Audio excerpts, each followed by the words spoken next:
Saudaraku Siman melanjutkan budak buku kita kiat-kiat hijrah dari kemaksiatan dan istiqomah dalam ketaatan. Dan kita sudah menyelesaikan salah satu bab pada pertemuan yang lalu, yaitu mengerjakan kebajikan setelah keburukan. Dan bagaimana setiap muslim dan muslimah harusnya menutupi semua kesalahan-kesalahan dia di masa lalu dengan sekarang setelah taubat dipenuhi dengan amal-amal saleh. Berhijrah, mengubah keadaannya, performanya, karakternya, semuanya diubah. Termasuk amal-amal perbuatannya. Dulu yang dia banyak melakukan dalam kemaksiatan kepada Allah Subhanahu wa taala, sekarang diubah menjadi waktu untuk beribadah kepada Sang Pencipta Allah Subhanahu wa taala. Ini sudah panjang lebar kita jelaskan pada pertemuan yang lalu tentunya. Kesempatan ini teman-teman sekalian kita akan masuk ke bahasan baru, merealisasikan tauhid. Saya berharap teman-teman mengikhlaskan niat, melapangkan dadahnya, dan coba berusaha juga menangkap dengan baik, dengan niat yang baik, ilmu yang akan kita sampaikan. Karena di antara semua judul yang ada di dalam buku ini, saya melihat ini adalah inti daripada semua bahasan. Yaitu bagaimana kita mentauhidkan Allah Subhanahu wa ta'ala. Apa itu tauhid teman-teman sekalian? Di sini dikatakan merealisasikan tauhid. Tauhid artinya pengesahan. Bagaimana seorang muslim menanamkan dalam hatinya, kalau Tuhan dia satu. Apapun yang dia lihat di atas langit sana, yang terjangkau oleh matanya seperti misalnya awan, hujan yang turun, burung yang berterbangan, pergantian siang malam, matahari, bulan, bintang-bintang gemerlapan yang jumlahnya miliaran. Setelah para ilmuwan pun meneliti secara ilmiah, maka mereka hanya bisa membahasakan miliaran. Ya. Semua itu yang dia bisa jangkau oleh matanya, dan yang tidak bisa dijangkau oleh matanya. Masih banyak rahasia langit yang kita tidak tahu. Begitu juga yang ada di muka bumi ini. Dari apa yang dijangkau oleh mata, misal, contoh, manusia sendiri, diri kita sendiri. Allah SWT mengatakan dalam Al-Quran, A'udzubillahi minasyaitonirrajim, wa fi anfusikum afala tubsirun, dalam diri kalian sendiri, tidakkah kalian lihat itu? Jadi Allah menyuruh melihat kita, keajaiban telinga, keajaiban mata, keajaiban apalah rambut, keajaiban badan, ya, semua keajaiban kaki, tangan, semua ini teman-teman sekalian adalah keajaiban ciptaan Allah Subhanahu wa ta'ala. Dan begitu juga sistem pencernaan, karakter-karakter manusia, ya, kemudian prosesi dari pertama dia sperma, kemudian bertemu dengan sel telur, bagaimana terbentuk menjadi janin, ya. Kemudian dari darah pertama, dari sperma hamil telur, kemudian jadi gumpalan darah, gumpalan daging, kemudian terbentuk tengkoraknya, kemudian terbentuk matanya, terbentuk jari-jari, dan seterusnya, otot-otot, urat-urat saraf, sampai menjadi manusia utuh, kemudian sampai keluar. Dan bagaimana proses manusia, dan kita semua mengalami itu. Ya, dari bayi yang tidak bisa apa-apa, hanya bisa menangis saja, satu bahasa saja, menangis, gitu kan? Ataupun kalau dia ada keluhan, ataupun dia diam, dia tertidur. Sampai akhirnya mulailah dia bisa menggerakkan motorik, ya, sudah mulai menggerakkan tangan, mata ada reaksi, tertawa, tersenyum, sampai mulai anak-anak mulai belajar merangkak, kemudian duduk, merangkak, berdiri, berjalan, tertati-tati, sampai akhirnya bisa berlari, kemudian mulai besar, terus saja sampai akhirnya menjadi dewasa, remaja, kemudian berumah tangga, kemudian tua, lalu kemudian mati. Ini semua prosesi yang kita semua tahu. Sistem yang sudah ada. Itu juga dengan di sekitar kita. Tumbuh-tumbuhan misalnya. Pohon-pohon, ya. Anggur dengan luar biasa indahnya, di satu tangki ada berapa banyak buah, bisa sampai kadang-kadang ratusan buah anggur itu sendiri tertancap dengan rapi, tersusun dengan rapi, ya. Dan saking indahnya sampai seringkali dijadikan gambaran oleh para pelukis atau dibuatkan imitasi buah anggur yang diletakkan di meja makan misalnya, ya. Kemudian banyak hal lah yang berhubungan dengan masalah ini. Itu luar biasa gitu. Warnanya ada yang hijau, ada yang hitam, ada yang merah ya. Kemudian muncul pertanyaan sederhana. Siapa yang buat anggur itu? Yang buat kulitnya selembut itu, ya. Isinya, cita rasanya, aromanya. Siapa yang menata dengan begitu rapi? Bahkan kita manusia teman-teman, saking lemahnya, kita pada saat sudah memetik satu buah dari anggur itu, kita tidak bisa menancapkannya kembali. Pertanyaan sederhana di sini, siapa yang mengadakan ini? Selanjutnya, jeruk. Warnanya yang orange, ya, rasanya yang khas, ya, kemudian bentuknya apel, warna yang khas, bentuk yang khas, cita rasa yang khas, kemudian durian, kemudian manggis, kemudian sebutlah semua buah-buahan yang Anda ketahui. Begitu juga dengan sayur-sayuran. Begitu juga dengan segala jenis rumputan, kemudian pohon-pohon, sampai akhirnya ke pohon beringin yang sangat besar atau pohon-pohon yang menjulang tinggi ke langit. Lihat di sekitar kita, air yang selalu kita pakai dalam keseharian. Kemudian api, udara. Ya. Kemudian kita juga bisa lihat ya, hewan-hewan. Dari semut yang kecil sampai ke gajah yang besar. Jadi bentuk fisiknya, sistem pencernaannya, sistem pertahanannya, sampai para ilmuwan mengadakan penelitian dan pelajaran khusus tentang masalah itu. Itu saking luar biasanya itu. Ya, bagaimana mereka terkagum-kagum dengan ciptaan yang ada ini atau semua yang ada ini. Ya. Kemudian juga teman-teman sekalian dalam lautan. Ya. Itu yang tidak tadi terjangkau ya. Yang tidak terjangkau juga banyak. Yang tidak terjangkau banyak. Ya. Seperti misalnya karakter-karakter maksudnya tidak terjangkau oleh mata kita ya. Seperti misalnya karakter-karakter. Ya, misalnya emosional, ya, emosi, pemaaf. Kan kita bisa rasakan tapi kita nggak bisa nampak gitu, nggak lihat ya. Seperti yang tiap hari kita rasakan lapar, haus, ngantuk, capek, ya. Kita bisa rasakan, tapi nyata, tapi kita nggak bisa lihat dengan mata kepala, ya. Itu. Begitu juga di dalam kelautan, di kedalaman lautan. Berapa juta spesies ikan dan hewan-hewan ada di lautan. Dengan karakter-karakternya, dengan luar biasa gitu. Saya sampai pernah lihat ada di kedalaman sekian ribu meter di kedalaman lautan, di tempat yang sangat dingin dan gelap, ada yang hidup ubur-ubur, hewan yang sangat tipis gitu, dan bisa mengeluarkan cahaya karena ada aliran listrik. Itu sudah cukup sebenarnya itu semua teman-teman sekalian. Memberikan kepada kita jawaban tentang kalau ada yang bertanya, apakah ada Tuhan? Maka jawabannya iya. Kelebihannya, Anda sebagai seorang Muslim, Anda sudah diberikan jawaban teman-teman sekalian. Kalimat yang luar biasa, yaitu la ilaha illallah. Ini kalimat tauhid. Yang dikatakan sini, realisasikan tauhid. Tidak ada Tuhan. Maknanya pemilik, penguasa, ya, yang menghidupkan, yang mematikan, yang mengurus semua langit dan bumi ini, yang mengatur pergantian siang malam, turunnya air dari awan, dari langit sana, gemerlapnya bintang-bintang, ukuran besar, berputarnya, berjalannya, ya. Tidak pernah ada yang mendahului satu sama yang lain. Kemudian yang ada di bumi, termasuk kita populasi manusia, yang membuat alis kita seperti ini, mata kita seperti ini, hidung, mulut, lidah, suara, bahasa, hewan-hewan, buah-buahan, tumbuh-tumbuhan tadi, semua yang di lautan. Semua ini teman-teman terjangkau oleh mata kita. Dan yang tidak terjangkau oleh mata kita pun, kata kuncinya, la ilaha illallah. Tidak ada Tuhan yang mengurus, yang menciptakan, yang mengadakan, yang memusnahkan. Semua itu kecuali Allah. Anda sudah hafal ayat kursi tentunya sebagai seorang muslim ya. Apa yang kita baca di awal ayatnya, di awal potongan ayat, A'udzu billahi minasyaitonir rajim. Allahu la ilaha illa huwal hayyul qayyum. Al-hayyu al-qayyum.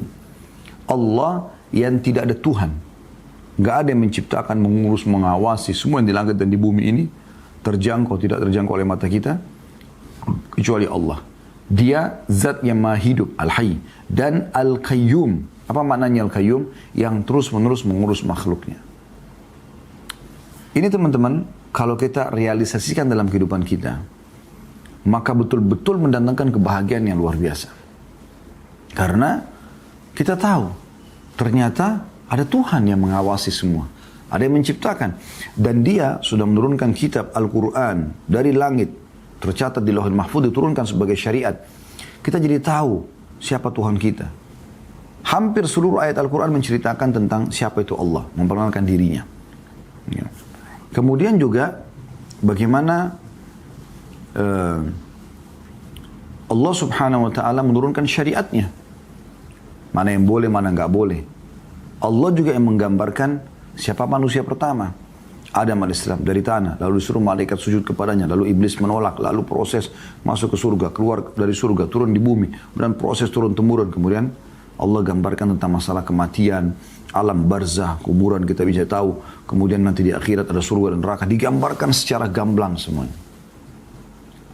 Lalu Allah memilih Rasul dari manusia, supaya kita mudah untuk mengikutinya. Supaya kita mudah untuk mengikutinya. Karena kalau dari kalangan malaikat, kita bingung nanti mengikuti. Ya. Malaikat mungkin tidak tidur. Malaikat mungkin tidak punya hawa nafsu. Ya. Dalam arti kata, tidak seperti manusia. Mereka itu betul-betul fokus ibadah kepada Allah. Kalau kita ada, dalam jiwa kita ada potensi keburukan dan kebaikan. Kalau malaikat cirinya mereka semuanya baik gitu. Allah ciptakan begitu. Memang untuk patuh kepada Allah Subhanahu wa taala. Ini semua teman-teman sekalian akan sangat membantu kita untuk tahu, oh kita punya Tuhan. Dan kita ada di muka bumi ini ada tujuannya. Allah menyebutkan dalam banyak ayat Al-Quran. A'udzu billahi minasyaitonir rajim. Am hasibtum annama khalaqnakum abatha wa annakum ilaina la turja'un. Apakah kalian mengira, ya, kami menciptakan kalian sia-sia dan kalian tidak akan dikembalikan kepada kami? Begitu juga dengan firman Allah Subhanahu wa taala yang banyak menyinggung masalah ini ya. Dalam surah Az-Zariyat, "Ma khalaqtul jinna wal insa illa liya'budun." Aku enggak ciptakan jin dan manusia kata Allah kecuali untuk menyembah kepadaku. Coba kita jalan teman-teman dengan akalnya dulu orang-orang ateis supaya Anda mentauhidkan Allah ini faham. Kenapa kita mentauhidkan Allah? Kalau ada orang yang mengatakan tidak ada Tuhan misalnya, seperti orang-orang ateis, nggak ada Tuhan, ini semua terjadi begitu saja. Seperti keyakinan orang komunis, orang ateis, kan begitu mereka yakin. Baik, pertanyaan sederhana. Kalau begitu, dari mana asal muasal semua ini? Dari mana tiba-tiba ada begitu saja? Apakah tiba-tiba teman-teman sekalian makanan bisa ada di depan mata kita tanpa ada yang menghidangkannya? Kira-kira tiba-tiba ada rumah tanpa ada yang membangunnya? Tiba-tiba listrik bisa nyala tanpa ada yang mengatur, membuat aliran listrik tersebut dan juga yang menyalakannya. Maka ini semua jelas depan mata kita. Tidak mungkin semua ini terjadi begitu saja. Banyak orang subhanallah kagum dengan pelukis. Pada saat pelukis itu melukis misalnya Anda duduk di sebelah dia duduk di pinggir pantai, kemudian dia melukis lautan yang di depan mata dia, air kebiru-biruan, ya, kemudian langit, ada burung yang terbang, ada pohon kelapa misalnya di situ, ada awan, dia lukis, ada di sebelahnya. Kemudian dia lukis, Anda lihat mirip sekali. Kebanyakan manusia terkagum-kagum dengan pelukis tersebut. Ya. Ini sering kali kami kasih contoh supaya menyadarkan kita teman-teman sekarang. Hebat nih, bahkan lukisan yang mirip sekali dengan aslinya itu harganya mahal. Subhanallah, manusia kadang-kadang dangkal pikirannya sampai ke situ saja.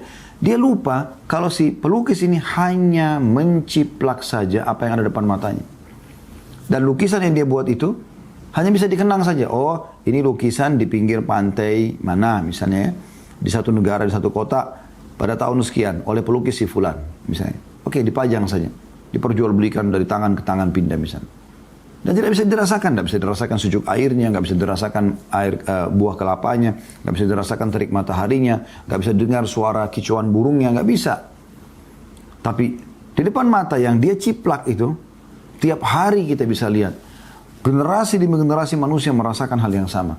kita bisa rasakan sejuknya dan air lautan, kita bisa rasakan teriknya matahari, kita bisa rasakan manisnya buah kelapa, kita bisa dengarkan kicauan burung yang berterbangan. Itu real, bergerak. Ini cuma lukisan. Mereka puji si pelukis, mereka lupa sang pencipta yang menciptakan itu. Jadi sangat tidak masuk akal sebenarnya kalau ada orang yang berfaham ateis. Karena bagaimana bisa ada sini semuanya? Nggak mungkin kalau nggak ada yang menciptakan. Bahkan dalam diri kita sendiri. Ini ada sistem, kita nggak bisa bantah. Contoh misalnya, mata digunakan untuk melihat. Telinga mendengar, ya. Hidung menghirup. Lidah dan mulut mengecap dan mengucap. Ya. Tangan menjamah, misalnya. Kemudian kaki melangkah. Kira-kira teman-teman, ada yang bisa difungsikan ini? Misalnya, mata digunakan untuk makan. Telinga digunakan untuk melihat. Hidung digunakan misalnya untuk mendengar. Nggak mungkin. Tidak bisa. Berarti kan ada satu sistem yang ada dan kita tidak bisa bantah. Kan begitu. Makanya satu orang teman-teman sekalian filosof dari negara Arab. Dia selalu membantah dengan sekian banyak syairnya tentang keberadaan Tuhan Allah. Semasa dia hidup. Pada saat dia sudah sakit di ranjang kematian, subhanallah, ya, dia tiba-tiba saja, ya, tiba-tiba saja dia mengucapkan beberapa bait syair dan dia mengatakan di depan murid-muridnya, jitu wala adri min aina jitu. Saya lahir di muka bumi ini, saya benar-benar nggak tahu dari mana asal saya. Makna katanya, perkataan dia adalah, kalau dari ibu saya dari siapa? Ibunya dari siapa? Ibunya lagi. Terus siapa yang pertama ini? Gitu loh. Dia sendiri ateis, dia menolak Tuhan, gitu kan? Tapi dia juga bingung. Kalau begitu secara akal manusia, siapa yang awal nih, gitu loh? Anda sebagai orang beriman kepada Allah sudah tahu manusia pertama Adam. Bahkan sebelum Nabi Adam sudah ada makhluk-makhluk Allah yang lain. Kita ini manusia makhluk terakhir di muka bumi. Semuanya sudah ada sebelumnya. Waktu Nabi Adam AS turun di muka bumi sudah ada pohon-pohon, sudah ada hewan-hewan, sudah ada udara, sudah ada bumi ini. Bahkan jin lebih dulu daripada kita. Makanya waktu Adam AS diciptakan, iblis sudah ada. Dan Allah mengatakan, kana minal jinni. Iblis itu dari jin. Fafasaqa an amri rabbih. Tapi dia berfasik, dia durhaka terhadap perintah Tuhannya. Malaikat sudah ada, semua sudah ada. Jadi kalau ditemukan fosil-fosil hewan sekian juta tahun yang lalu, bukan mustahil. Bukan mustahil, memang penghuni-penghuni sebelum kita ada di muka bumi ini. Ini fakta lapangannya. Mereka mengatakan penduduk bumi yang paling canggih manusia. Itu orang-orang ateis mengaku itu. Kenapa? Karena kita manusia bisa buat pesawat, bisa buat kereta api, sekarang ada handphone. Entah 10-20 tahun ke depan ada apa kita nggak tahu. Karena memang 20-30 tahun yang lalu kita belum kenal apa-apa, belum kenal handphone, belum kenal yang lain-lain gitu. Ya.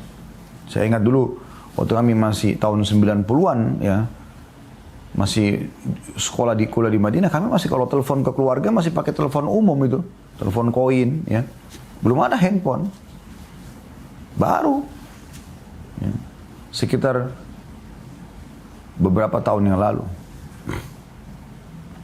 Maka ini teman-teman sekalian harusnya jadi pernah 30 tahun yang lalu, 40 tahun yang lalu belum ada semua itu. Kedepannya mungkin bisa lebih canggih lagi, gitu kan? Nah, semua yang ada ini teman-teman sekalian, sistem yang ada ini harusnya membuat kita sadar kalau pasti ada yang mengaturin. Orang-orang ateis mengatakan manusia adalah makhluk yang paling canggih. Baik, kita bicara dengan akal mereka sekarang. Kita ini adalah manusia semuanya. Baik, manusia yang dianggap paling canggih, yang mengatakan bisa buat pesawat, bisa buat segala. Saya mau tanya, siapa di antara kita teman-teman kalau anggur sudah dipetik dari tangkainya bisa ditancapin kembali? Bisa nggak? Itu aja dia paling sederhana. Atau bulu badan dia sendiri dia cabut. Misalnya kayak jenggot, anggaplah rambut dicabut satu. Dia bisa tancapin lagi nggak? Itu rambut aja yang tipis. Misal contoh. Atau kuku yang sudah dia potong, dia bisa tancapin lagi nggak? Itu aja deh pertanyaan sederhana. Maka jelas sekali jawabannya, tidak bisa. Mereka tidak akan pernah mampu, saudaraku sini. Lalu dari mana populasi manusia, dari mana populasi hewan-hewan, dari mana dan mana? Muncul, ya, Darwin juga mengatakan manusia dari kera. Na'udzubillah. Kera, hewan, manusia. Sebagai orang beriman, Anda sudah punya jawabannya luar biasa. Gitu. Anda tidak perlu ikut-ikutan dengan itu. Sampai di Amerika pernah ribut antara pendukung Darwin yang mengatakan manusia dari kera dengan orang-orang waktu itu Nasrani, bukan Muslim ya. Mereka yakin ada Tuhan Allah. Ribut, cekcok, perdebatan sampai masuk pengadilan. Hakimnya bingung. Gimana caranya menengahi? Ini masalah keyakinan. Maka tiba-tiba hakimnya mengatakan, begini aja. Yang mengaku keturunan kera ke sebelah kiri saya.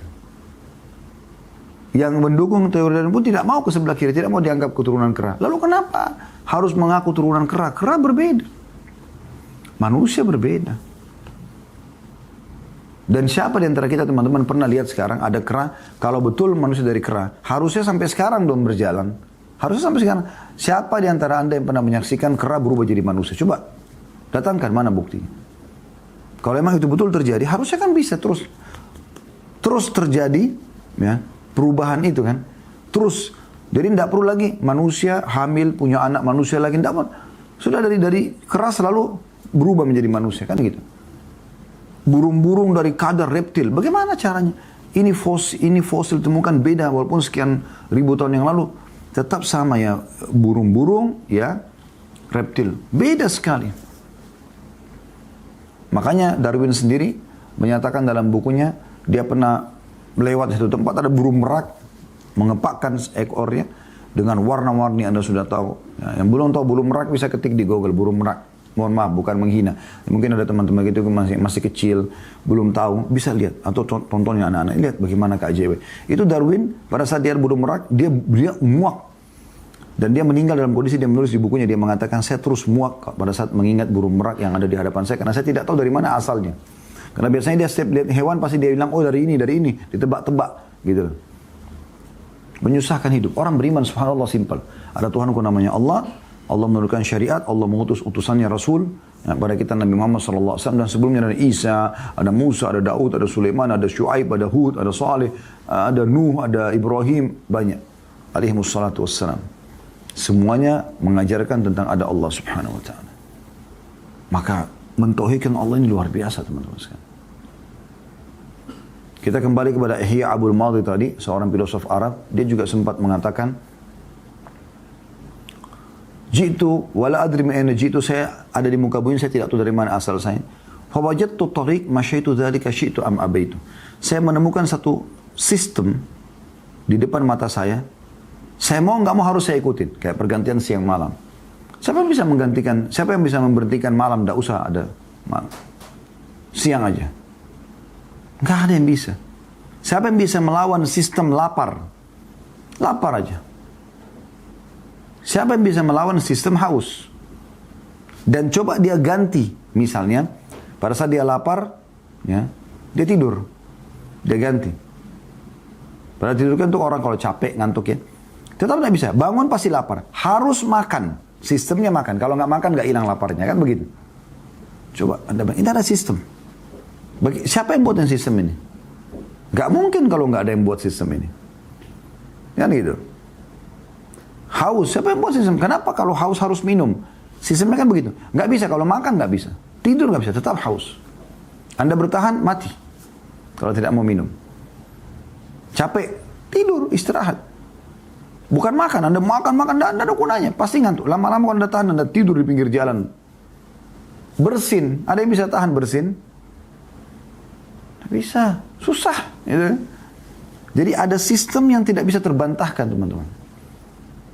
Subhanallah, Anda kalau mentauhidkan Allah SWT hidup tenang. Saya punya pengalaman pribadi teman-teman. Setiap kali ada masalah apapun, seberat apapun, subhanallah, Anda kalau kembalikan kepada tauhid, ada Tuhan Allah, Anda akan tenang sekali. Karena kalau nikmat sedang melimpah pada kita, kita lagi sehat, kita lagi kuat, kita lagi ada rezeki, segala macam lah. Kita butuhkan ada pun ini. Nah, kita sadar dengan tauhid yang ciptakan saya Allah, yang ciptakan nikmat ini Allah, yang bisa pertahankan hanya Allah. Kalau kita lagi ada musibah, cobaan apapun, seberat apapun teman-teman, yang ciptakan kita Allah, yang ciptakan cobaan itu Allah, yang bisa menghilangkan hanya Allah. Demi Allah teman-teman, kalau Anda pergi kepada selain Allah tidak akan menemukan jalan keluarnya. Mustahil. Walaupun ada konsultasi dengan 1000 manusia. Orang yang bertauhid kepada Allah tenang sekali hatinya. Karena dia tinggal wudhu, sholat, mohon kepada Tuhannya. Kan luar biasa gitu. Jadi merealisasikan tauhid ini bukan hal yang ringan, hal yang luar biasa. Dan terlalu banyak bukti kalau Allah itu pencipta. Terlalu banyak bukti. Yang paling baik kita kembali kepada kitab Al-Quran. Bagaimana Allah subhanahu wa ta'ala menggambarkan tentang dirinya. Dan hampir semua surah dalam Al-Quran berbicara tentang masalah-masalah seperti ini. Bisa Anda buka surah Al-Imran. Surah nomor, mulai dari ayat 1-nya deh. Ya, beberapa ayat ke depan kita baca. A'udzubillahi minasyaitonir rajim. Alif Lam Mim. Alif Lam Mim huruf-huruf pertama dalam Al-Quran yang Allah lebih tahu maknanya. Lalu Allah sebutkan tentang dirinya. Allahu la ilaha illa huwal hayyul qayyum. Allah yang tidak ada Tuhan. Enggak ada pencipta, pemilik, penguasa yang berhak disembah melainkan Dia. Dia yang maha hidup dan terus-menerus mengurus makhluknya. Populasi ada, memberikan makan, menurunkan hujan, menggantikan siang malam. Lalu Allah mengatakan, Nazzala alaikal kitaba bil haqqi musaddiqan lima baina yadayhi wa anzala at-taurata wal injil. Dia yang telah menurunkan Alkitab Al-Quran kepada Muhammad dengan sebenarnya dan membenarkan kitab yang telah diturunkan sebelumnya dan menurunkan Taurat juga Injil. Ada kitab-kitab yang turun bisa kita baca, mengenal siapa Allah subhanahu wa ta'ala. Min qablu hudan linnasi wa anzala al-furqan. Innal ladzina kafaru bi ayatillahi lahum adzabun syadid wallahu azizun dzuntiqam. Sebelum Al-Quran diturunkan Taurat dan Injil menjadi petunjuk bagi manusia dan Dia menurunkan Al-Furqan. Al-Quran maksudnya ya, pembeda antara hak yang batil disilakan dengan Al-Furqan. Sesungguhnya orang-orang yang kafir terhadap ayat-ayat Allah, tidak mau beriman pada Al-Quran, akan memperoleh siksa yang berat. Dan Allah maha perkasa lagi maha berat atau memiliki siksaan. Ayat 5-nya, Inna Allah la yakhfa alaihi syai'un fil ardi wala fis sama'. Sesungguhnya bagi Allah tidak ada satupun yang tersembunyi di bumi, tidak juga di langit. Semua Allah tahu. Itulah Tuhan. Ayat 6-nya, Huwa alladhi yusawwirkum fil arhami kaifa yasha, la ilaha illa huwal azizul hakim. Dialah yang telah membentuk kamu dalam rahim sebagaimana dikehendakinya. Tidak ada Tuhan yang berhak disembah melainkan Dia yang maha perkasa lagi maha bijaksana. Dari mana teman-teman sekalian sperma, sel telur bertemu? Ya, kalau Anda belum tahu, Anda bisa lihat teman-teman sekalian bagaimana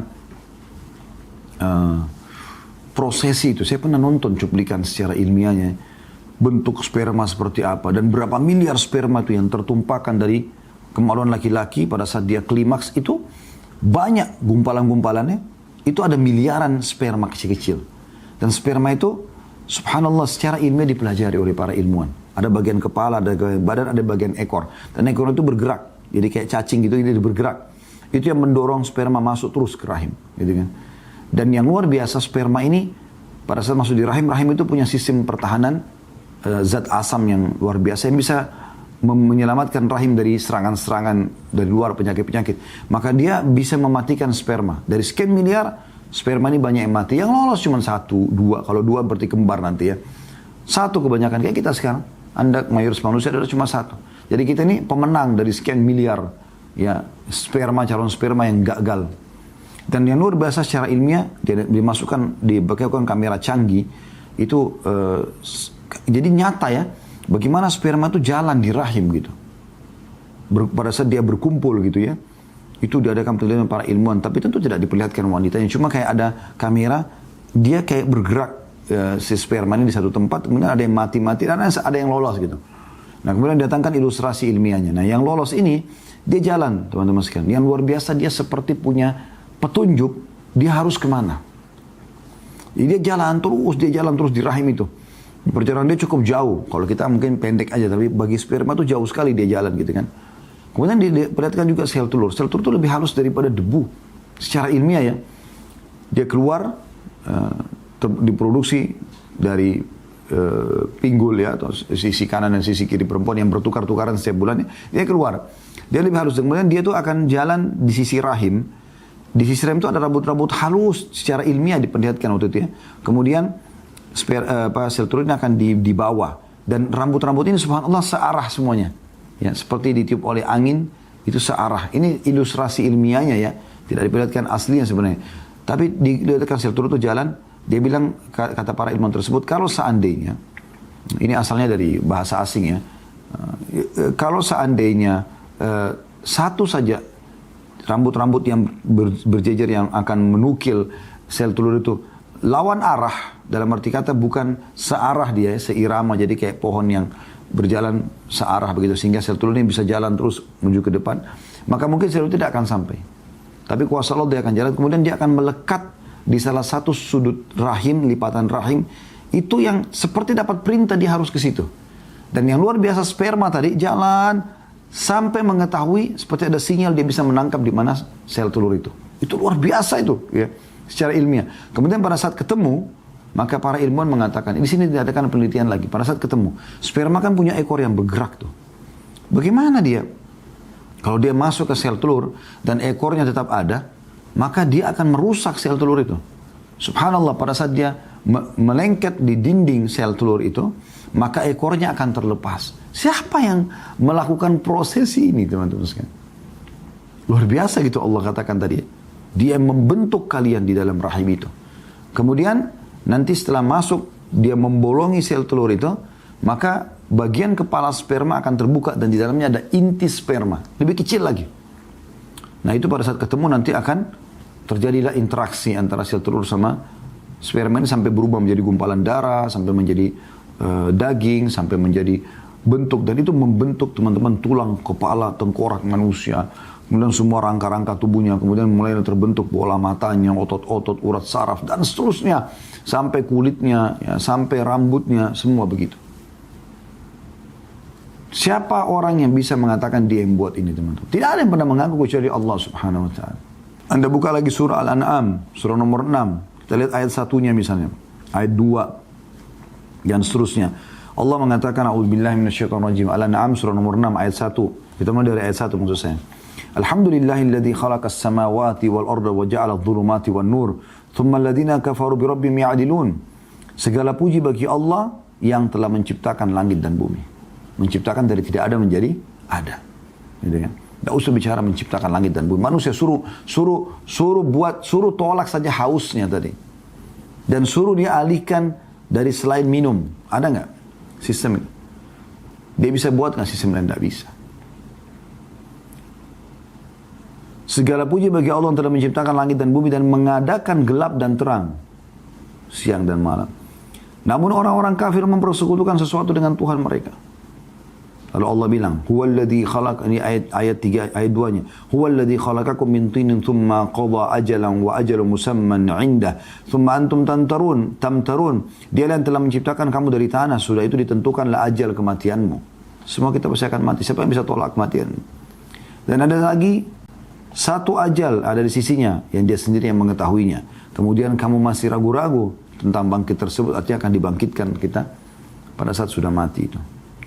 Ayat 3-nya, wa huwallahu fis samawati wa fil ard ya'lamu sirrakum wa jahrakum wa ya'lamu ma taksibun.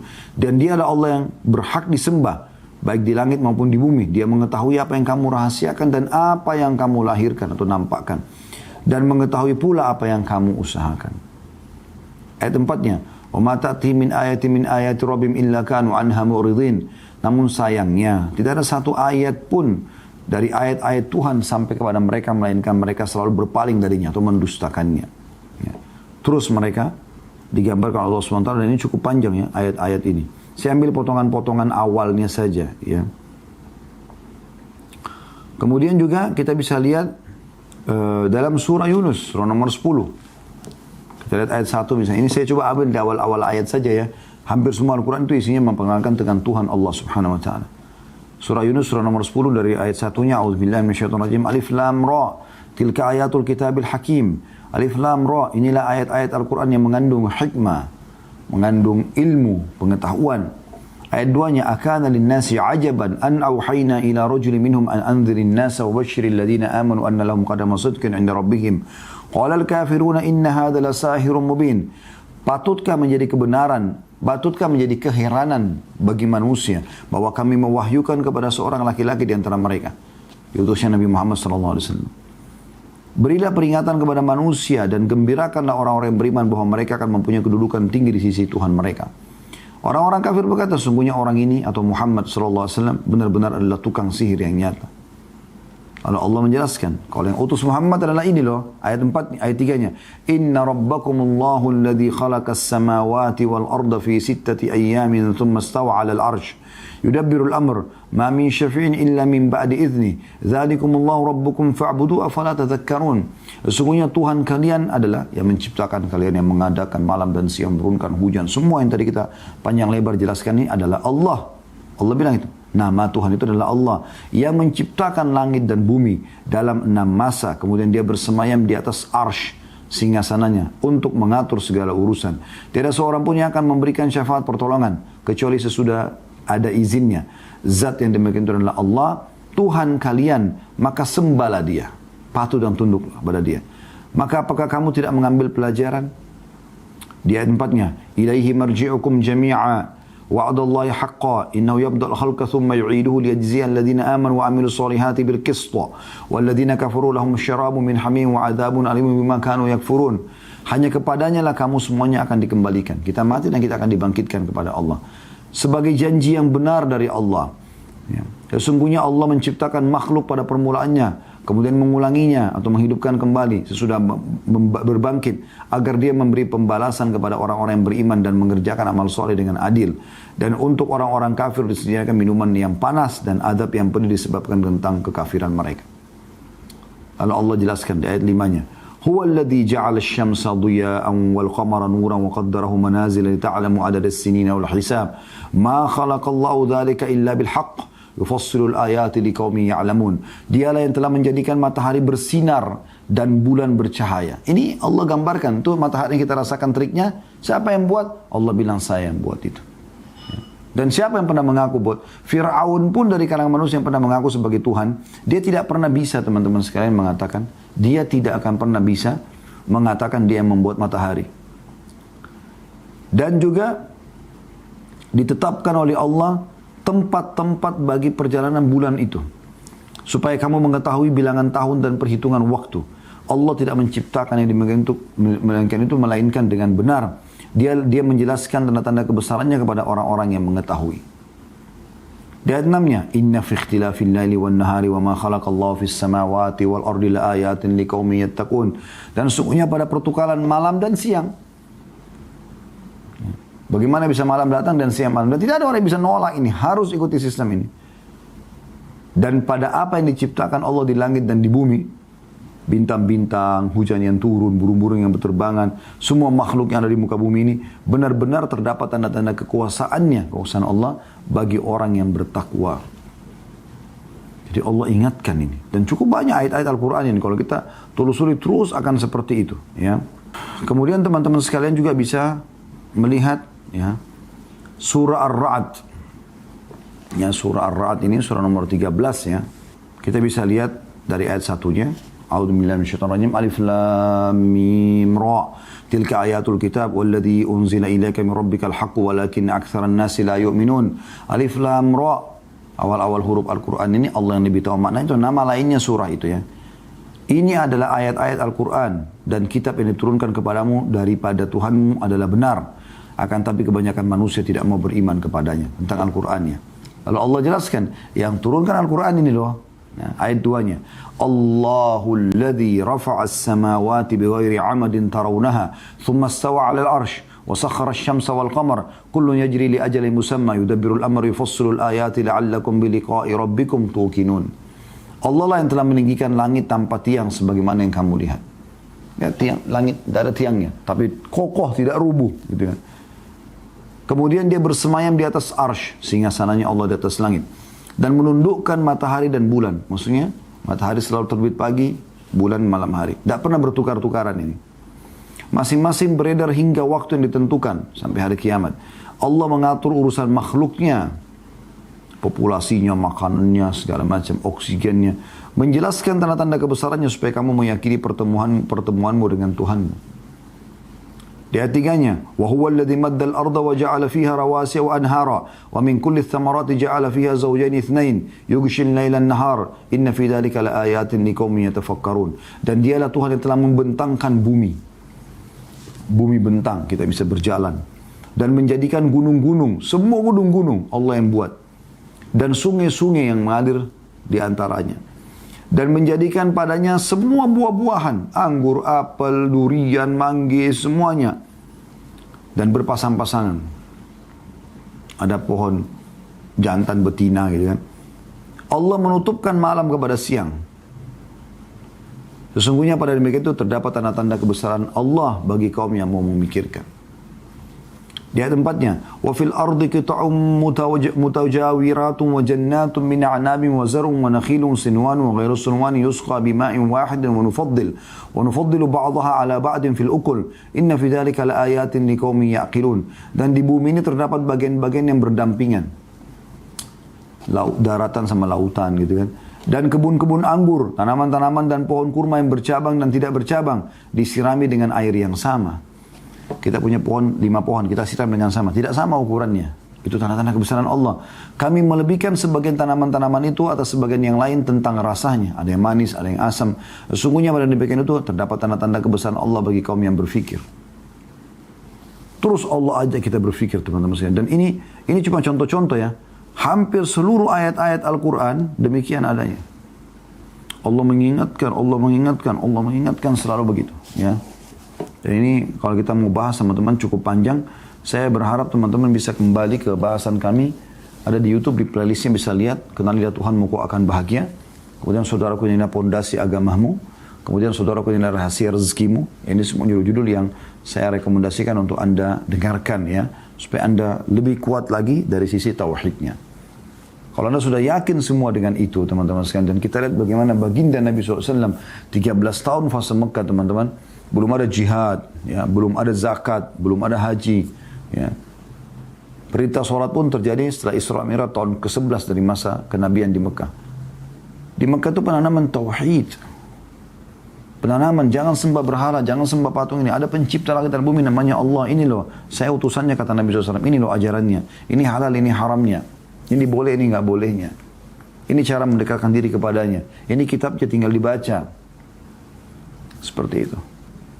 Dan akhirnya muncullah kader-kader umat ini dari Abu Bakar, Umar, Uthman, Ali, Talha, Zubair, sahabat-sahabat Nabi Ridwanul Alim yang bahkan dapat jaminan surga selama mereka masih hidup di dunia.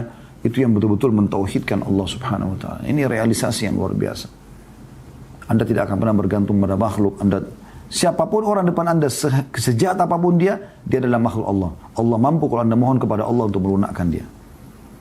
Siapapun orang di hadapan kita, ya, yang kita senangi dia adalah makhluk Allah. Allah bisa membuat dia juga senang sama kita. Dan segala macam hal Anda bisa minta kepada Allah. Selama bukan pelanggaran agama, maka Allah akan berikan. Dan ini namanya tauhid.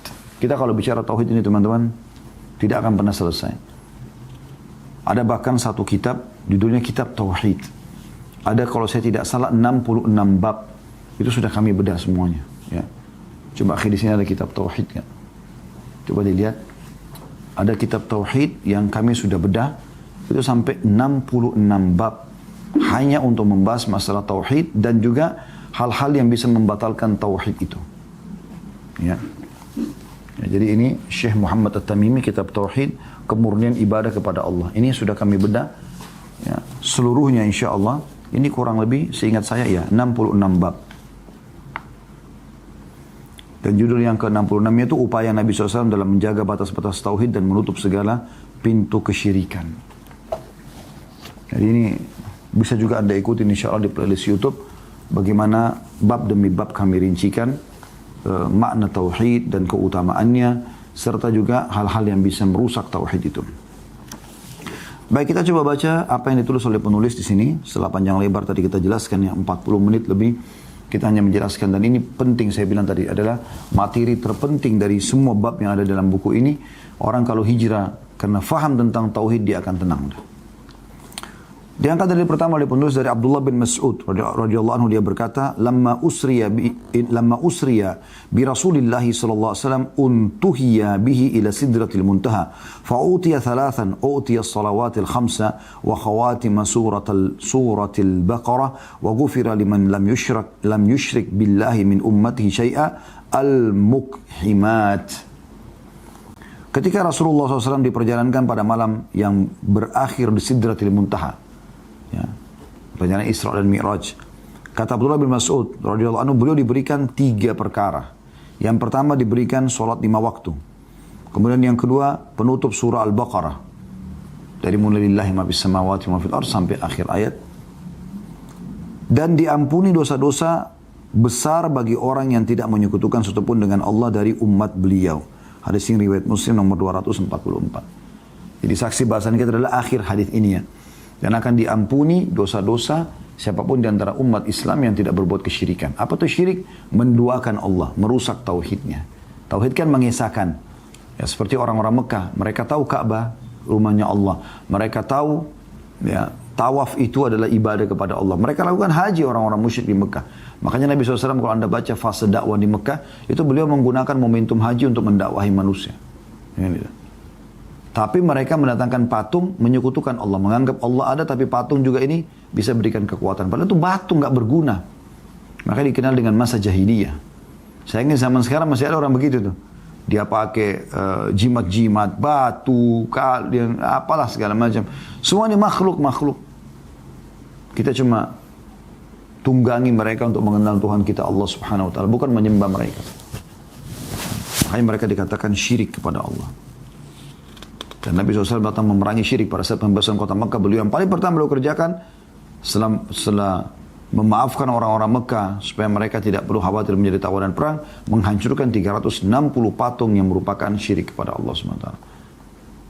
Nah, ini banyak orang subhanallah dalam sholatnya, orang muslim, iyyaka na'budu wa iyyaka nasta'in, hanya kepadamu kami menyembah, hanya kepadamu kami minta tolong. Habis sholat pergi kuburan sebelah masjidnya, minta-minta pada kuburan. Loh, tadi realisasi perkataan anda mana nih? Iyyaka, hanya kepadamu. Kalau kita yakin kuburan itu bisa memberikan manfaat, bagaimana dengan Tuhan yang menciptakan tanah itu, batu nisan itu, dan juga orang yang ada di dalamnya? Ini tauhid teman-teman sekalian. Yang kedua dari Abi Dzar radhiyallahu anhu, dia menuturkan Rasulullah SAW bersabda, yaqulullah man ja'a bil hasanati falahu asyru amsalihha wa azid. Siapa yang melakukan satu perbuatan kebaikan, aku akan berikan 10 kali lipat balasan pahala. Atau mungkin aku menambahnya, kata Allah.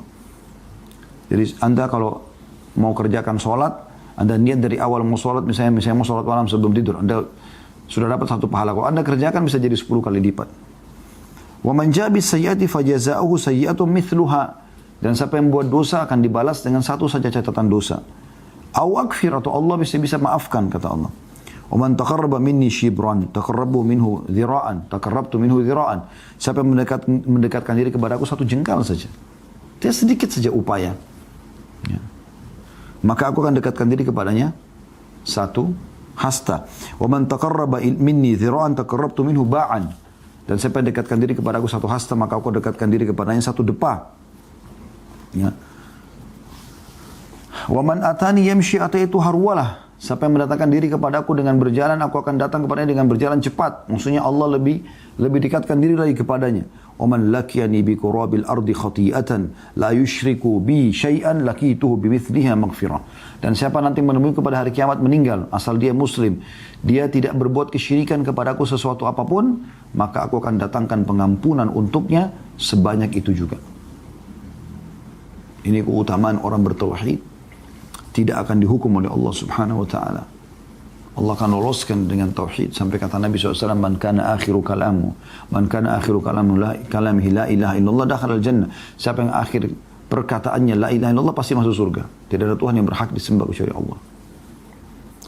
Kalimat tauhid kata beliau atau la ilaha illallah, tidak ada Tuhan yang berhak disembah kecuali Allah, akan bermanfaat pada hari di mana seseorang mencari sesuatu yang dapat membebaskan dirinya. Sebagaimana Nabi SAW bersabda, Inna Allah sayukhallisu rajulan min ummati ala ru'usil khalaiki yawmal qiyamah, fayanshuru alaihi 99 sijila. Kullu sijilin mithlu maddil basar, thumma yakul, atunkiru min hadha syai'a, adhalamaka katabati al-hafidhun, fayakulu la ya Rabbi, fayakulu afalaka udhrun, fayakulu la ya Rabbi, fayakulu bala inna laka indana hasanah fa innahu la dhulma alayka al-yawm fatukhraju bitaqatun fiha ashhadu an la ilaha illallah wa ashhadu anna muhammadan abduhu wa rasuluh fayaqulu uhdur waznak fayaqulu ya rabbi ma hadhihi al-bitaqatu ma hadhihi as-sijillat Qala innaka la tudlam. Qala fatuda'u sijillati fi kaffatin wal bitaqatu fi kaffa. Fatashatil sijillatu wa thakulatil bitaqa. Fala yadhkulu masmillahi ta'ala syai'. Sesungguhnya Allah akan memilih seseorang dari umatku. Jadi dari umat Islam. Bukan orang lain. Kita bicara orang kafir, orang Islam ini. Di hadapan semua makhluk pada hari kiamat. Lalu dia Allah membuka baginya 99 catatan. Masing-masing catatan sepanjang mata memandang. Dosa semuanya. Kemudian Allah bertanya, apakah kamu mengingkari ini sedikit pun? Zinanya, bohongnya, segala macam dosa-dosa. Apakah para pencatatku, kata Allah, para malaikat yang terpercaya, telah zalim kepadamu? Maka dia menjawab, tidak wahai Tuhanku.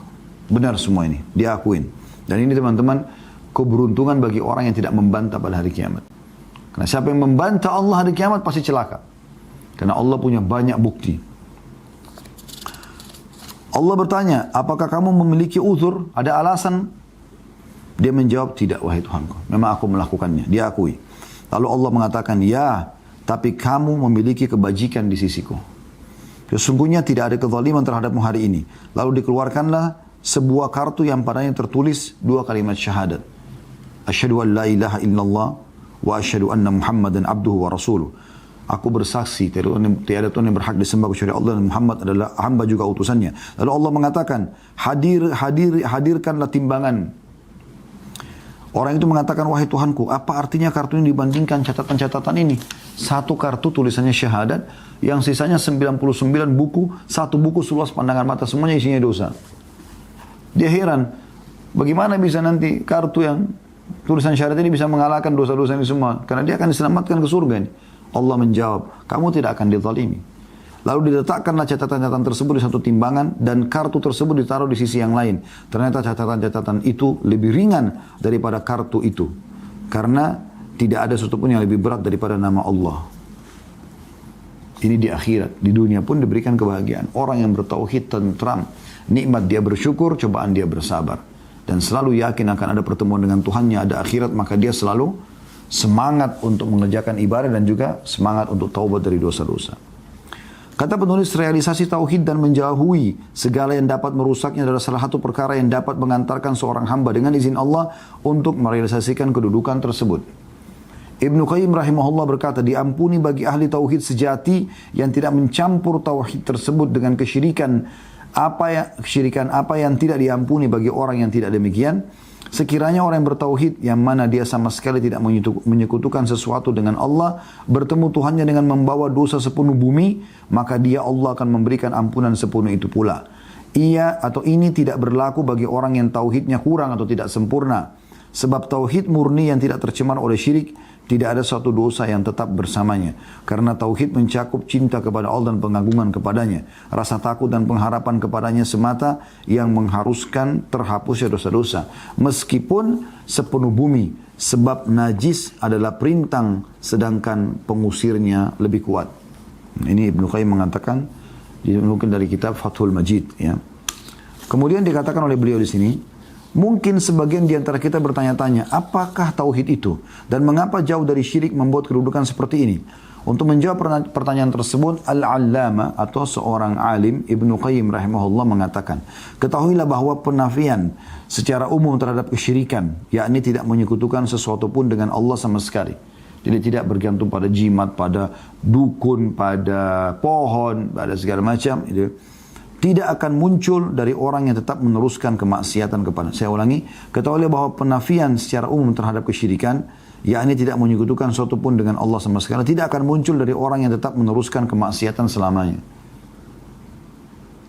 Tidak mungkin orang yang senantiasa melakukan dosa besar dan terus-menerus melakukan dosa kecil, tauhidnya murni, nggak mungkin. Jadi artinya ini nanti akan diselamatkan kalau orang itu memang tauhidnya bersih. Karena kalau orang tauhid kepada Allah, pasti akan muncul di mana dia kalau habis buat dosa, dia menyesal. Dia menyesal gitu ya. Sehingga dia tidak menyekutukan sesuatu pun dengan Allah. Dia tidak menyekutukan sesuatu pun dengan Allah. Ini termasuk sesuatu yang paling mustahil. Dan jangan perhatikan orang yang suka mendebat yang sama sekali tidak memiliki amalan-amalan hati. Bahkan hatinya seperti batu atau lebih keras lagi. Yang mengatakan apa penghalangnya, apa kemustahilannya. Seandainya benar-benar ditentukan demikian maka tidak ada kemustahilan sama sekali.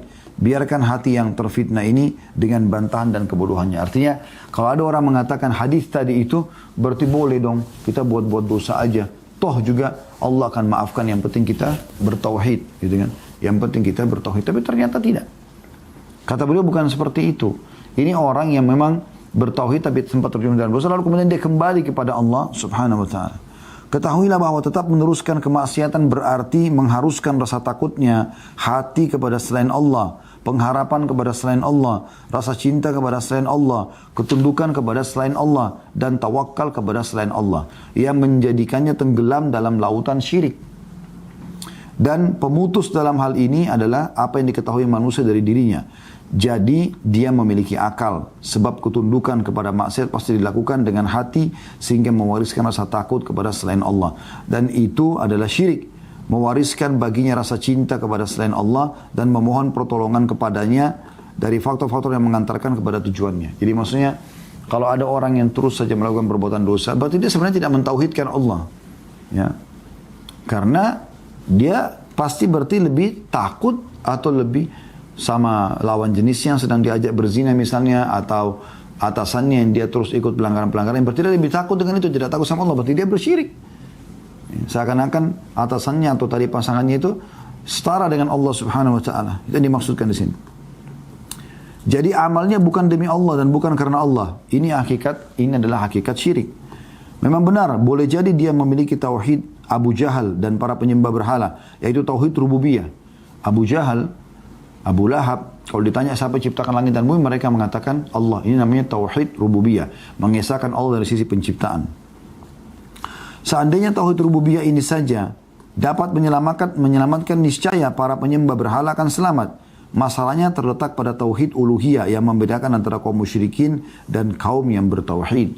Apa itu tauhid uluhiyah? Mengesahkan Allah dari sisi ibadah. Jadi tidak cukup tauhid rububiyah saja, mengesahkan Allah dari bahwasanya Allah pencipta. Karena itu orang-orang Mekah musyrik dulu mengatakan itu.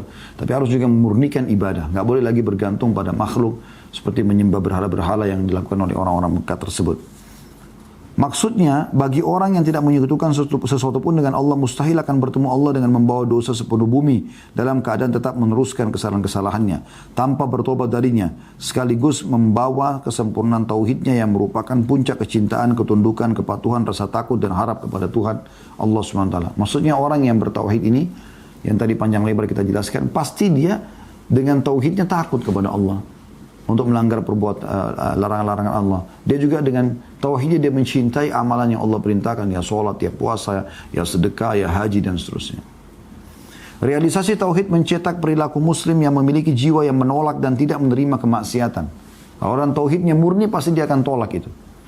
Dia merasa bahwa rasa cintanya kepada Tuhannya, ketundukannya dan kebutuhannya kepadanya, sang pencipta Allah, menghalanginya untuk melanggar larangan-larangannya dan melampaui batasan-batasannya. Tak kala dia melakukan sedikit dari hal itu, maka tak lama setelah itu ia akan bangkit dan sadar. Sebagian orang membayangkan dan berlebihan dalam memahaminya sehingga dia menyangka bahwa nas-nas tersebut menyatakan kebebasan baginya. Jadi seakan-akan hadis tadi bisa dijadikan sebagai bahan pegangan, bahwasanya dia akan bebas nanti hari kiamat. Dan bahwa dia mendapatkan jaminan pengampunan dan pemaafan selama kedua telapak kakinya tidak mengantarkan untuk tanda kutip bertawaf mengelilingi kuburan, karena kan ini tawaf di kuburan syirik kepada Allah, karena tawaf cuma di Ka'bah. Dan dahinya tidak bersujud kepada Allah. Pemahaman ini jauh dari kebenaran dan tidak mengandung kebenaran sedikit pun. Jika benar demikian, lalu apa maksud bahwa ahli tauhid akan disiksa di neraka menurut kadar amal perbuatan mereka? Padahal mereka mengatakan la ilaha illallah dan tidak menyekutukan Allah. Ini tidak lain berarti bahwa pengertian tauhid dan realisasinya serta menafikan syirik itu lebih jauh dan lebih mendalam dari sekedar pandangan pendek yang dilihat oleh sebagian mereka. Artinya ahli tauhid yang akan dikeluarkan dari neraka, ya, kenapa mereka bisa masuk neraka dulu? Karena memang ada di antara mereka yang lalai, tapi tidak merusak tauhidnya. Artinya, mereka pernah buat dosa, mereka tidak sempat taubat, lalu meninggal. Nah, waktu ditimbang ternyata lebih berat dosanya. Dia masuk ke neraka dulu. Maka Allah SWT akan keluarkan mereka. Ya. Begitu juga dengan hadis ini. Ini kan dikatakan Allah, kata Nabi SAW, Allah akan memilih dari hamba-hamba dari umatku. Jadi maksudnya ada mungkin orang yang Allah khususkan memang untuk itu. Bukan semua orang akan seperti ini. Selama tidak syirik, kemudian dia langsung akan selamat pada hari kiamat. Tapi ada orang yang Allah pilih memang sebagai bukti Allah itu maha luas rahmatnya. Begitu. Pengertian difahami orang tentang tauhid dan syirik tidak lebih baik keadaannya dari pengertian dan istilah-istilah syar'i lainnya yang tertutupi oleh kabut dan karat serta dikuasai oleh pemahaman-pemahaman manusiawi dan hawa nafsu.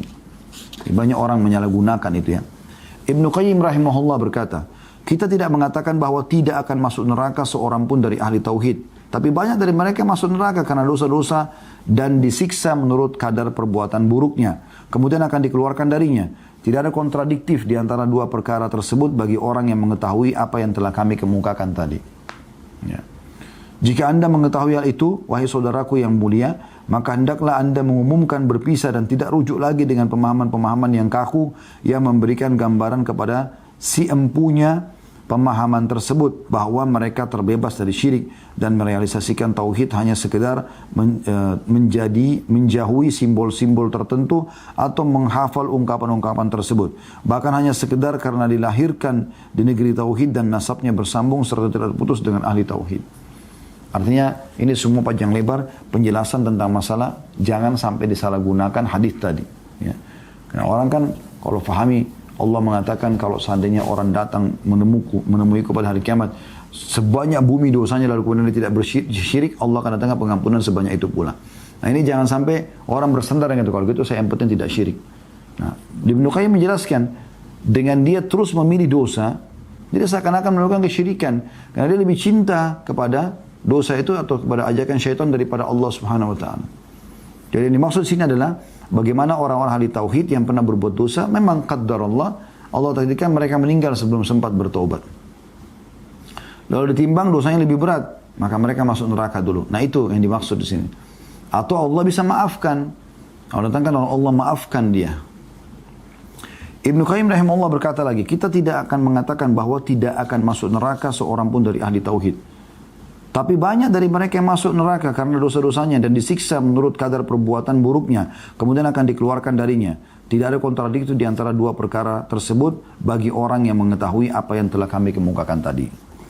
Kata beliau, jika Anda wahai saudaraku yang mulia, hendaklah mengumumkan berpisah atau tidak rujuk lagi dengan pemahaman-pemahaman yang kaku yang memberikan gambaran si empunya pemahaman tersebut bahwa mereka terbebas dari syirik dan merealisasikan tauhid hanya sekedar menjauhi simbol-simbol tertentu untuk menghafal ungkapan-ungkapan tersebut. Bahkan hanya sekedar karena dilahirkan di negeri tauhid dan nasabnya bersambung serta tidak terputus dengan ahli tauhid. Jadi bukan berarti karena ayahnya tidak bersyirik kemudian dia pun memberikan dirinya pasti selamat. Tidak, dia harus selamatkan dirinya. Dengan Anda mengetahui kebutuhan Anda yang mendesak untuk merealisasikan tauhid dalam hati dan senantiasa mengoreksinya, Anda akan mengetahui bahwa tauhid itu bertingkat-tingkat, berfase-fase, dan berderajat-derajat yang berbeda-beda. Karena itu, Anda harus berusaha mendakinya dan berlomba. Ibnu Qayyim rahimahullah juga mengatakan, ketahuilah bahwa cahaya la ilaha illallah akan menguak kabut dosa, tergantung kuat atau lemahnya cahaya tersebut. Sebab kalimat tersebut memiliki cahaya. Ahli tauhid berbeda-beda dalam hal kuat dan lemahnya cahaya tersebut yang hanya diketahui oleh Allah yang maha tinggi. Sebagian orang ada yang cahaya kalimat tersebut dalam hatinya seperti matahari. Ada orang yang cahaya kalimatnya tersebut dalam hatinya seperti bintang yang bersinar terang. Ada orang yang cahaya kalimat itu dalam hatinya seperti api unggun yang besar. Yang lainnya seperti pelita yang terang. Dan yang lainnya lagi seperti pelita yang lemah cahayanya. Karenanya cahaya-cahaya tersebut akan nampak pada hari kiamat nanti ya, di kanan kiri mereka dan di hadapan mereka berdasarkan kadar tersebut. Tergantung cahaya kalimat tersebut yang terdapat dalam hati mereka. Baik dalam bentuk ilmu, amal, ma'rifat maupun kondisi. Artinya orang kalau betul-betul mentauhidkan Allah nanti akan ada cahaya dalam hatinya. Makin dia kuatkan ibadahnya kepada Allah, makin dia menjauh yang haram, makin kuat cahaya tersebut. Jadi sebenarnya ahli tauhid itu pasti mereka akan jauhkan diri dari kemaksiatan. Jadi tidak ada ahli tauhid tidak akan ada menjadikan hadis ini sebagai oh kalau gitu kita kan ahli tauhid, udah kita maksiat aja. Enggak ada yang begitu tuh. Belum pernah ada orang ahli tauhid begitu. pasti mereka justru dengan tauhidnya makin dekat kepada Allah. Seperti ada teman-teman di awal ikuti acara kita. Pada saat Anda betul-betul ikuti dari awal ini, dan mengikuti bagaimana ayat-ayat yang kita bacakan, bagaimana contoh-contoh yang kita sampaikan, pasti berbeda. Kita akan merasa, oh ternyata saya punya Tuhan ya. Jadi dia takut melanggar, dia juga mau melakukan ketaatan-ketaatan supaya dia mendapatkan apa yang diharapkan dari rahmat Allah Subhanahu wa taala. Jadi begitu. Ya. Dan ini tingkatan-tingkatan tergantung. Kata beliau, karena ahli tauhid itu bertingkat-tingkat dan berbeda-beda sedemikian rupa, maka hasil dan buah tauhid itu di dunia dan di akhirat juga berbeda-beda pula. Masih Ibnu Qayyim menjelaskan pengaruh hal itu. Dalam perkataannya, semakin cahaya kalimat itu besar dan kuat, maka ia membakar syubhat dan syahwat menurut kekuatannya. Makin kuat kita mentauhidkan Allah, maka makin banyak membakar hawa nafsu. Kita jadi tidak mau berbuat dosa, jadi takut kepada Allah. Bahkan ada kalanya ia mencapai keadaan di mana syubhat, syahwat dan dosa yang bertabrakan dengannya pasti terbakar. Hilang maksudnya. Inilah keadaan orang yang benar dalam tauhidnya, yang tidak menyekutukan sesuatu pun dengan Allah. Dosa, syahwat dan syubhat yang mendekati cahaya itu pasti akan terbakar. Ya, jadi dosa yang diikuti dengan hawa nafsu, syahwat, dan juga syubhat. Syubhat ini ragu-ragu, benar enggak sih gitu lah. Ya. Akan hilang. Dosa, syahwat atau syubhat yang mendekati cahaya itu pasti akan terbakar. Langit keimanannya telah dijaga dengan bintang-bintang dari semua pencuri kebaikannya. Pencuri tidak akan bisa mengambilnya kecuali saat lengah dan lalai yang memang hal itu bersifat manusiawi. Jika dia sadar dan mengetahui apa yang telah dicuri darinya, maka dia merampasnya kembali dari pencurinya atau berusaha berkali lipat untuk mencarinya. Dia senantiasa demikian menghadapi para pencuri, baik dari kalangan jin maupun manusia. Bukan seperti orang yang sengaja membuka pintu ke perbendaharaannya untuk mereka dan punggungnya berpaling dari pintu tersebut. Karena itu marilah kita umumkan, wahai saudaraku yang mulia, untuk merealisasikan tauhid dalam hati kita dan memenuhinya dengan kecintaan kepada Allah dan mengagungkannya, serta membebaskan diri dari ketergantungan dengan selainnya dan menghadapkan diri kepada selainnya. Jadi tinggalkan semua selain Allah SWT, dan ketahuilah kesimpulannya adalah tauhid bertingkat-tingkat tergantung daripada bagaimana kita mengenal Tuhan kita Allah. Makin kuat tauhid tersebut, cahayanya makin kuat, makin menghilangkan semua syahwat dan syubhat dari hati kita. Allahu a'lam. Kita akan masuk insyaAllah pertemuan akan datang nanti dengan judul baru, jangan berpisah dengan orang-orang baik. Ini termasuk salah satu subjudul yang akan kita bahas insyaAllah berhubungan dengan masalah hijrah.